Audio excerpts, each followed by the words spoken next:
Welcome to Tenacity with Sonia C, the podcast where we dive into stories behind success, uncovering lessons learned and the insights gained by leaders and innovators in the business world. I'm your host, Sonia, and let's get started. My guest today is Jimi Okubanjo. Jimi is a former management consultant, TEDx speaker, and filmmaker who is passionate about addressing workplace trauma and advocating for diversity and inclusion. In this episode, we'll dive into Jimi's personal experience, her groundbreaking film Arise Firebird, and her insights on creating more equitable workplaces. Whether you're an entrepreneur, leader, or simply someone who values resilience and empowerment, this conversation promises to be enlightening. Hi, Jimi. Welcome to the show. Hi, Sonia. It's great to be here. Thank you for joining me. I'm excited to have our conversation. Before we get into it, can you tell us a little bit about yourself? Sure. So I am Jimi Okubanjo. I am the president and director, lead director, producer at Jimi Worldwide. We produce documentary films and also give talks and speeches and a whole bunch of stuff in the how to love work space. So I was reading your profile, and one of the things that you mentioned is that you've witnessed firsthand the challenges that women of color face in their careers, and it takes a toll on them. Can you walk us through that a little bit? What you've seen, and what are some of the changes that are happening? So my background, so this speaks a bit to my background. So I worked as a management consultant and operations director, manager, a whole bunch of operation stuff for most of my career. And quite often I was the only woman or only person of color in the space, which was never a big deal, honestly. I just, you know what, just kind of get on with it. But over time, it was a situation I realized of death by a thousand cuts. All the kind of not a big deal, get over it, really ended up causing a lot of injury for myself. I had a lot of experiences of having to have other people submit work Oh, with their names on it for it to kind of get accepted and so we could move on. You know, um, several cases, and that was just what it was what needed to be done to be pragmatic. hmm. It caused some damage. I ended up having a breakdown towards the end of my career, towards the end of that career. And I realize now a lot of it was just being in that space of denial around what was going on, and where everyone said, "No, it's not that bad. Don't be dramatic. It happens to me." Two, well, you look nothing like me, and even if you look just like me, even if you're my twin sister, I don't have a twin sister, but if we don't have the same experiences, Hmm. even if we're the exact same person. And even if we are in the same room and someone's screaming at both of us, it's not going to land the same way. And it really took me being humbled to recognize that, it's we don't know how all of these things land with individuals and why some people bounce back very quickly and some others don't if the exact same thing happens to both of them. But the truth is the exact same thing doesn't happen to everybody. So is this So something that you've noticed happening over and over again throughout your career? to me, it wasn't until I had the breakdown that I now was forced to look back Mm. and then see all this because I just thought I was the problem. That's why it was happening. You know, I was the common denominator. So, you know, Yeah. I really thought I was the only person in the world doing this. So my business, my film is my business. That had us talking to a lot of people and women, people of color, straight white men from really around the world about their experiences at work, um, what it was like for them, the challenges they faced. And it was having those conversations that I began to realize, hmm, okay, clearly I'm not the only person in the whole wide world that's going through this. Yeah. Um, and since then, I've been reading research, reading other people's individual accounts, the women who shared in the documentary, their families, realizing that this is not an individual person's issue. It's Mhm. and I think the big thing that I've learned is the effect it has on one's psyche. Mm. One's ability to one's mental health. and Yeah. mental well-being, and how that affects all other parts of our lives. How work is going can affect every other part of our life because it's a significant part. It's for most of us, it's how we afford the lives we have. Hmm. When that's at threat, when that's at risk, it can mean, the mortgage, it can mean medical bills, it could mean college tuition, it could mean private school, it could mean dentist, of ballet lessons, visiting, having your mother move in versus putting her in a home, getting a carer for your father versus putting him in a home. It's all of those things are wrapped up into this job. Yeah. So, what do you say to people that don't see it, that are completely oblivious to it? How do you explain to the people you work with, hey, this is what I'm experiencing, this is what I have to go through, and then we'll get into the film and the conversations that you Yeah. have. So I think there are probably three buckets, really super quick, of Yeah. who you want to talk to. So if I'm talking to people who care about me, right? Watch the film. Honestly, watch Arise Firebird. Sit them down, have them watch the movie. And I had one woman who watched the film. She told me that she now was able to show this film to her mother and Mm. say, Mom, see, it's not just me. Right. So the mother agreed finally, and she works in nuclear. She's a nuclear scientist, Hmm. an Asian woman, and showing the movie, she and her mom watched it. They were able to have a different conversation at Yeah. that point. So I think that's why, and there are other resources, but this film, sit down with if the person cares about you, caveat or emphasis on cares about you. Hmm. The other piece would be, um, don't take it personally. They don't understand. That's not, I'm going to walk that back. They may not understand no matter how much you explain. Right. And I think I would encourage you then, if you are able to get professional help, even if they do understand, get professional help. The second camp of people are probably people you work with, your boss, your clients, your suppliers, who really maybe are, if not actually the ones doing this, are creating a fertile environment for such behavior to to flourish, or maybe you're in a safe environment now, but the echoes of what happened before, the aftershocks, because trauma doesn't go away. Yeah. You change a new job, so they may not understand because we're doing all the right things. We're the one employer in the whole world where everything is perfect, and so you should come here and feel perfect here. Mm. Um, I would think, again, the movie. Again, if they're a supportive workplace, and they really are doing the work. Yeah. Movie or something like that, to as a way to start that conversation and put it on them to kind of share that burden a bit with you. If they're an employer who does not really want to, or a team member who doesn't, I actually think it might be more dangerous to start the conversation Mm. in that sense. I think the better option really would be getting professional help, building community around where you work, and picking your battles. So Hmm. maybe it's not so much to have them understand. Maybe the better thing is just to call out inappropriate behavior when it happens Yeah. versus trying to give them a bigger picture because they just may not have that level of maturity. And ironically, with the work I do, we work with people often on those two scales. Both don't think they need to see the film for that reason. One, because we're too advanced, and the other, well, no, we're not advanced enough. Right. So I think, and the final one would be, um, you know, I think there are just some people who don't care. True. Whatever, I would call them, it's just not, either they really are on the side of they wish ill, and there are some who really do wish ill. They don't even hide that. Their society's tied around excluding and wanting to eradicate certain people. But there's some who I would say are committed to apathy or ignorance, Mm. and they just do not think it's their business, and they will defend their right to not be informed.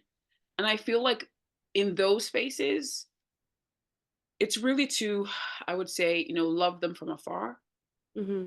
I'm assuming these are not people in your workplace. Like, these are people who I don't necessarily have to engage with. So it's still to be I feel in those spaces, my job is just to be is to be a better person. I don't know what that means, but be kind, be polite, but not to really bring them into those kind of conversations because they are then just not going to be able to hear it. And again, I definitely would have them watch the film, but I feel in some of those scenarios, there's some people that have actually not had watched the film because I've not felt safe about how they would react to me Mm, um, from that space. So I think safety is also important because I don't really want someone to feel they need to go into a space with someone where they feel they're in danger. This is where that middle group, people who care about you, who maybe can be the ally, that's maybe for them to step in and have that conversation.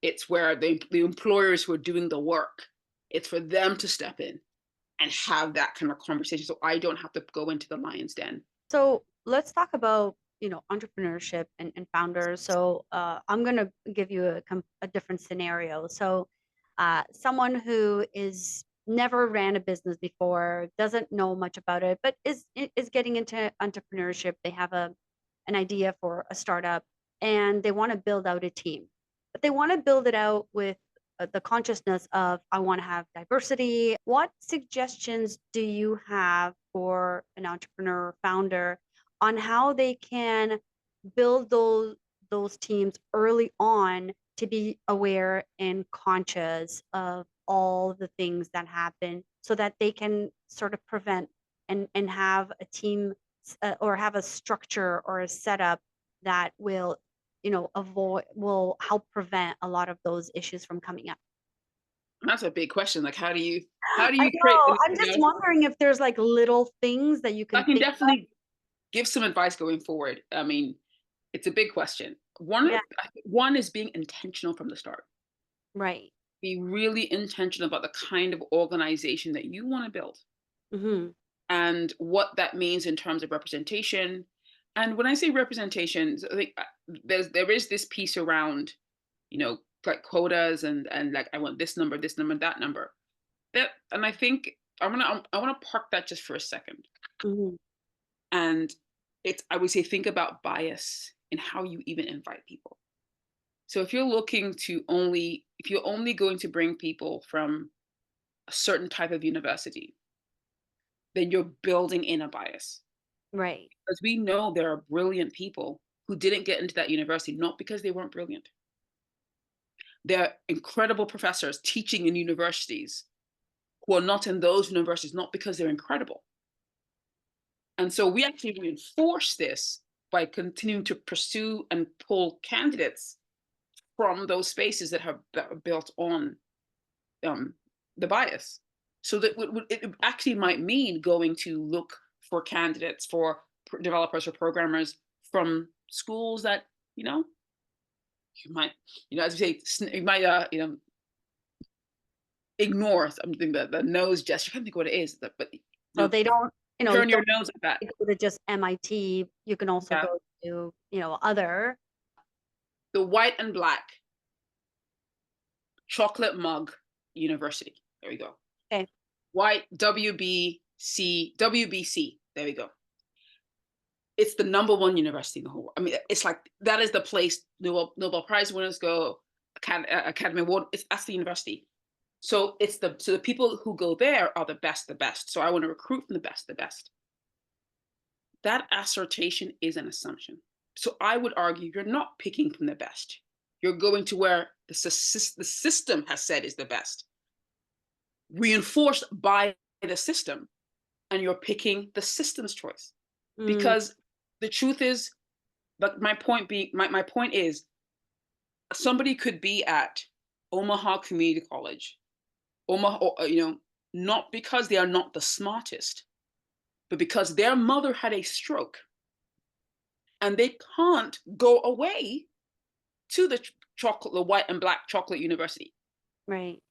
So that's why they are there.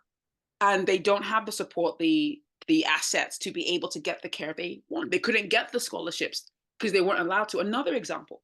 Hmm. Yeah, okay, we want scholarships.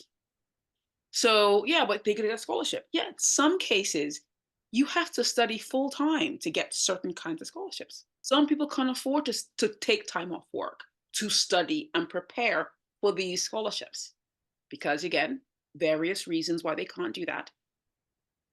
So they end up going somewhere that maybe they can that works with their circumstances. Mhm. Does that make them they're not smarter? The same thing with the university professor, the head of the computer science dean. Mhm. We don't know why. Maybe again, we know there's racial bias and there's gender bias in these roles. So that's not why they didn't get to white and black chocolate university. It wasn't because they weren't the best. It was they fell prey to the bias, the bias ghost, and they still built an incredible career in another space. So the assumption that this institution is inherently pure and therefore is a determination of who is the best locks you into that space around the bias because then you're basically propping up the system. This is not to say the university, there's nothing inherently wrong with chocolate, no white and black chocolate university at all, but the labels we use become the issue. I know, for example, mathematicians who drive buses. I know, I know financial services professionals who now work in the performing arts because they left that space entirely. Mhm. At the same time, we have shortages of these skill sets in STEM because I'm Right. sorry, we do have a Yeah, skill shortage. We for do. sure. So if you keep saying you're looking for the best, guess what? My lovely self at the Omaha Community College, who can code in her sleep, who's great at what she's doing, is still driving that bus. I believe meritocracy is a myth. It's just a coded way for us to say we're not going to really do the work to be intentional. Mm. Because if we really wants to give more people a chance with a wider range of skills, we'd look harder Yeah. and we'd find them. They're not hiding anywhere, but we don't believe that inherently. I would say any tech space, if you were to go to, I'm partial to Nebraska. I live in England, but I'm partial, honestly, and say we're going to have a coding expo. You'd be surprised the talent you'll see anywhere because Yeah. they're there. You don't need to be in whatever city, in a major hub to be good in that space. Okay. So you launched the Arise Firebird movie, which explores themes of resilience and empowerment in the face of adversity. And you have your own personal journey with how you were feeling. What led you to take it, from just your feelings to this film? And what is your hope that people will get out of it? So when I left, I had the breakdown, I took some time to kind of think about what I want to do next. Hmm. I had the space to do that. And honestly, this was I thought, let me just why don't I make a movie? That was it. Like, why not make a film? I'm gonna make a movie. Yeah. I'm and I ended up working with a producer who works with independent filmmakers to help them get their first films made. And but the initial drive behind it was just to bear witness, to have a record of what had happened, to what was going on. But what I hope now with the film, and what I hope now with the work that we're doing, is I really want to tell more stories about work. Right. To about work, about wellness at work, about triumphs at work, especially in the corporate setting where so many of us work. Hmm. Um, and there's so few films about this, but there's so few stories about really what triumphing in the corporate space looks like. And that's really what I'm hoping to share. And what's interesting is that for some people, the film is pretty intense in spaces, and I feel that because for some of us we've never seen these kinds of stories Hmm. that touch really close to home shown, you know, and I think that it's been my hope is for us to be able to start having more deeper conversations about what we really want, what we Hmm. really want to change, who we really want to be as organizations. Because the truth is, whether one believes in DEI or not, and DEIB, DEIBA, And I know where my film sits. My film sits in that realm for some people. We have a skill shortage today. That is the truth. Yeah. And so I'm someone with 20 years STEM experience working in film. You do understand that this thing around, we see the real impact of creating a workplace that cannot retain people. We see Right. that we can quantify, the companies can quantify the cost of that in real terms, in terms of the attrition, the vacancies, the revenue lost from those vacancies right now. This is so our hope is to really help companies have those conversations about what's happening right now. I see some degrees that it's a struggle, because you don't want to accept it's that racism, sexism, discrimination, exclusion, bullying plays a part in attrition. We really don't want to, Yeah. because that's a harder conversation. But we then have these vacancies, senior scientists, pharmacists, developers that we Right. cannot fill. And the same, and we don't want to talk about this thing, because understand, even I would even suggest that in companies where that behavior happens openly, Hmm. you know, bullying is probably going on across the board of all races and genders. Yeah. People are unhappy. So it's just, yes, we may be getting a disproportionate amount of it, but an unhealthy workplace hurts everybody. And as I say, a rising tide lifts all boats. So you create a space that people can't be vulnerable, where a 53-year-old Caucasian straight male cannot tell his boss, I don't like the way you're talking to me. I feel really uncomfortable, because then he's being too, PC, or being too weak. He Yeah. suffers as well. And he'll probably leave too. But I mean, it's such a hard conversation to have and to discuss because, like, to me, it's like, well, I live in Canada and I'm an immigrant here. So I came from Portugal when I was younger. But the way I think about it is like Canada is such a multicultural country, and there are people from all over the world here. And the way I look at it is like, how does this still exist when a lot of North American countries rely on immigration to help, you know, fill the workplace and fill those roles, right? What can leaders start doing to is it leaders? Is it the school system? What advice do you give to someone who is going to be in that leadership role of what they can actually do to start changing how that is now? So I'll leave it, and I'll talk about business owners, because there's, Yeah, there's a slight difference between an owner yeah, and a manager leader, an owner leader and a manager leader. yeah, I think that I feel to make the move, one, people have to really want to do it. right. And I think leaders need to understand, and I think having leaders remember that this is a skill set that's going to be helpful to them wherever they, at least in the next, say, 5 years. A lot Mhm. of leaders don't know how to do this. So if you're able to to to drive change in this space, you'll have a skill set that will set you apart from your peers at that next job. You're looking for the next role.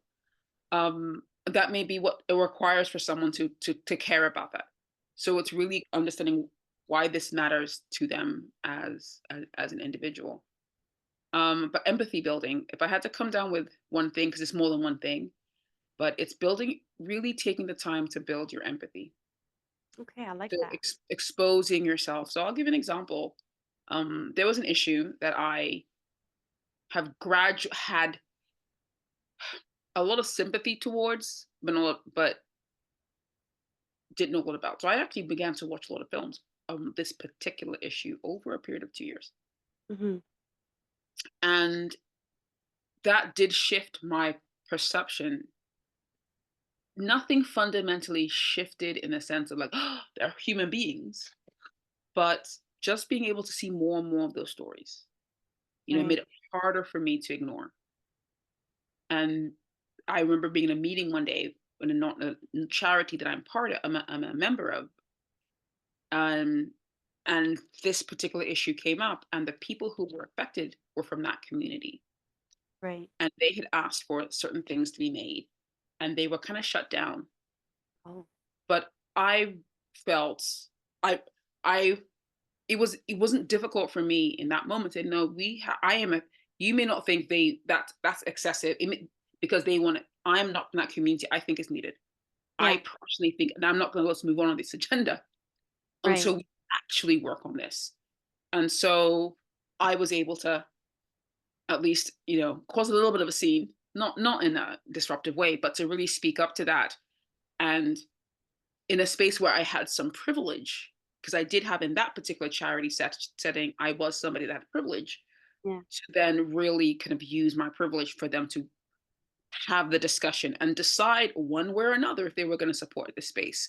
And so they were very clear what they would be. They can't say, no, we're either going to support this community or we are not going to support this community. Let's be clear on that. So we Yeah. all know what kind of charity we want to be. And I mean, there were still several conversations after that happened. If that moment didn't, but just being able to do that and, you know, recognize that I probably made mistakes and overstepped in certain spaces, but I remember that. And so I do think investing in building empathy, if Mm. you really want to understand why it's a big deal, begin to read, watch the media, read the books, their books, their podcasts, their YouTube videos, their Yeah. movies, Arise Firebird. Um, there's a lot of things out there that can help build that empathy if one exposes, but I think exposure is important in Right. terms of empathy building. If you're not exposed to that, if you only have like I have a black friend, Jimmy. Jimmy is my black friend. Then I want to be very clear. If I'm your one black friend that you point to, it's not enough. Just want to be clear. Right, right. No, I get it. I mean, I think that's great advice. I feel like what I sort of got out of this episode is, if you are hiring for a team or for your startup for Yeah, yourself, a couple of things to keep in mind is, don't necessarily hire from just a particular place like a university because of a skill set. Be open to the pool of talent from different universities, or maybe they don't have university, maybe they just have a high school, but they've been doing the work and learning by themselves, and they might be better than someone who but does have a university degree, right? here's what I would say: go looking for them. Just like Yeah. we don't sit around as a business owner waiting for our clients and our funders to just kind of Yeah. jump to the window and say, okay, we don't do that. We go looking. If we can't find from this avenue, we'll look somewhere else. We'll talk to people. I'm looking for this. Who do you know where do you think I spend more of my time on marketing and sales than any other part of my business.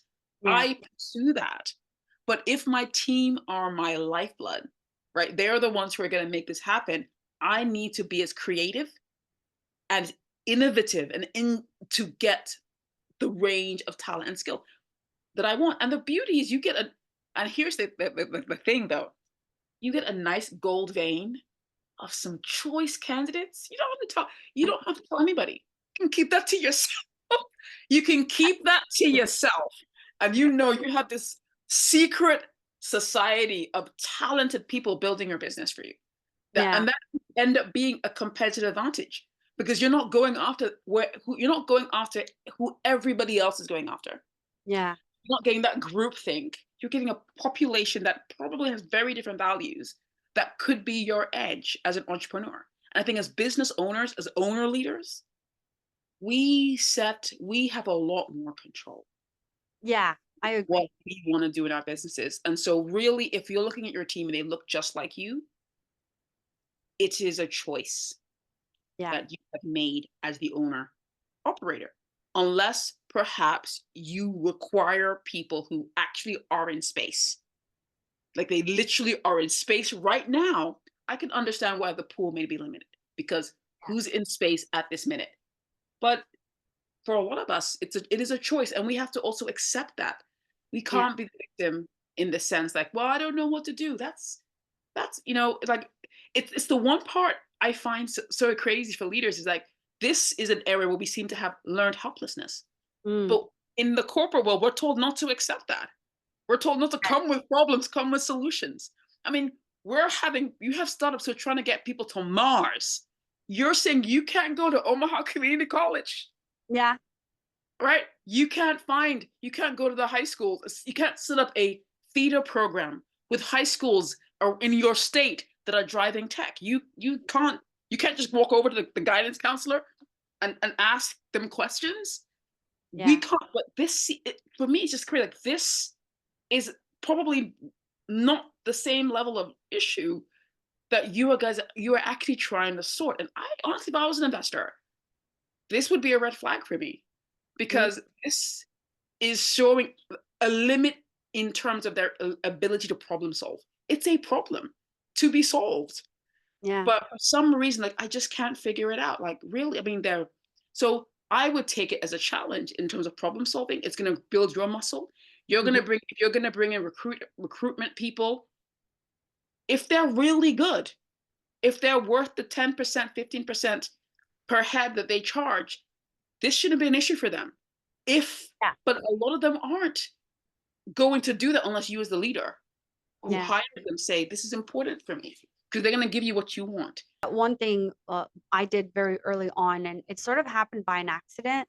I started working with schools on their co-op programs, and then I came across a adult school here in Toronto that brought people from other countries who had the skills from other universities in other countries, but they didn't have any Canadian experience. So this school would bring these individuals into co-op placements in actual jobs so that they could get the Canadian experience. And at one point, like 95% of my team was made up of these people. They're not even students, of these adults that had gone through this co-op program and did the co-op placement here. And then we ended up hiring them because they were with us already. They knew the work and they were just really capable. And one of the things I always look at when we are hiring is, let's go through the school, because there are people there with the skill set. It's just they happen to be doing that skill set in another country and maybe their English is not that great. Yeah, But yeah. I have to look at it as, I got to give and take, right? I'm going to get someone who went through an amazing university in a different country and is like a genius, but doesn't know English. Like, pick and choose my battles, right? Provide a program where they can learn the English, make sure that they're practicing English in the workplace, and they're developing that skill. But the skill that I'm getting from this program is so much more valuable than them knowing 100% English. But also, and I think there may be some people listening say, well, my job requires English speaking. I mean, that's just an example that Sonia was giving. Yeah. There are also people that speak probably better Perfect. English than she and I do. So but it's about being intentional, which I love. It's about being intentional. So for those people who, but maybe English, that may be a step too, that may not be possible with what you're doing, because be government contract defense. They're Canadian. They're Canadians of color who aren't Yeah. getting opportunities. So you can start with you can start with with the Canadians of color, the American who are in that space, or people with disabilities. Just because somebody has a disability does not mean they now no longer have the ability to do theoretical physics. Yeah. But we just assume because they just can't do that. But Right. there's a massive community of people there who are just ignored because it's convenient. And so a lot of it is that being intentional about, where do I go to find where will these people be? Yeah. And if I'm, again, headhunters, I know they're not going to like me when I say this, but make it if you use headhunters and recruitment services, Yeah. make it their problem. Yeah. I think that's a great point. So before we wrap up, can you tell us a little bit about where we can find your film? I know you did a TED Talk. So hello@arisefirebird.com, or to go to our website, www.arisefirebird.com. Awesome. Well, Jimi, thank you so much for joining me on this episode. This was very enlightening and informative. No problem. Not a problem. Thank you so much. Enjoy the rest of your day, and thank you so much. And that's a wrap. Thank you, Jimi, for joining us today. Your dedication to fostering empathy and creating inclusive environments is a testament to the power of storytelling and resilience. Remember, it's not just about overcoming obstacles, but also about paving the way for others to succeed. If you want to learn more about Jimi's work and her film Arise Firebird, be sure to visit her website at arisefirebird.com. To our listeners, thank you for joining me on this journey of discovery and inspiration. Don't forget to subscribe to this podcast on your favorite platform and join our community on social media. I would love to hear from you. Leave a review and tell me what topics you'd like me to explore in future episodes. Remember, the future belongs to those who embrace change and innovation with tenacity. Keep striving, keep innovating, and most importantly, stay tenacious in your pursuits. Thank you for tuning in. I look forward to bringing you more inspiring conversations in our upcoming episodes. This is Sonia signing off, but as always, remember to chase your dreams with tenacity.